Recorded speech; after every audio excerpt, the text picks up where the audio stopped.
Un projet comme celui-ci, c'est-à-dire l'organisation d'une journée nationale rencontre, donc sport et mucoviscidose, est essentiellement de permettre à tous les acteurs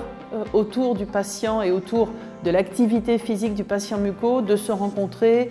et d'échanger autour de leurs pratiques au quotidien. L'association Vaincre la mucoviscidose, conjointement donc avec l'association Étoile des Neiges, participe au quotidien à l'accès au sport et à l'activité physique des patients en finançant des postes d'éducateurs sportifs spécialisés en activité physique adaptée dans les centres de soins, en finançant des projets également. Et puis là, concrètement, l'association Vaincre la mucoviscidose finance également une partie de l'organisation de cette rencontre annuelle. Le projet d'organiser les premières rencontres est né il y a un peu plus de 2 ans maintenant, puisqu'on commençait à avoir en France, d'une part bien évidemment une attitude consensuelle pour encourager la pratique du sport de la part de tous les médecins, de tous les CRCM, et puis dans certains CRCM, on avait déjà les premiers coachs sportifs, les profs de sport en activité physique adaptée, les APA, qui commençaient à intervenir. Et puis il y avait également des projets de groupe, notamment des projets qu'on mène au niveau de l'association Étoile des Neiges, qui étaient présents depuis plusieurs années.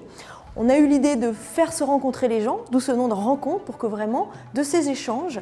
naisse une dynamique qui puisse enrichir et inspirer les autres hôpitaux. J'adapte mes séances d'activité physique en fonction de la sévérité des patients, de telle façon à ce que l'activité ne soit pas trop difficile pour eux. L'objectif, ce n'est pas de mettre le patient en difficulté, c'est vraiment de lui faire reprendre goût à l'activité physique et de trouver les petites choses qui peuvent intéresser le patient de façon à lui proposer la séance qui lui plaira au maximum et dont il sera capable d'aller au bout. On complète l'équipe pluridisciplinaire et on vient ajouter un côté un peu plus fun qui est l'activité physique. Que ce soit le travail foncier, travail aérobie, que ce soit le travail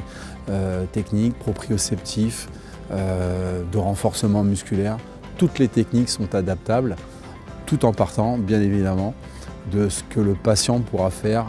le moment T. Le conseil à donner aux patients, c'est d'y aller par petites touches, dans la progressivité,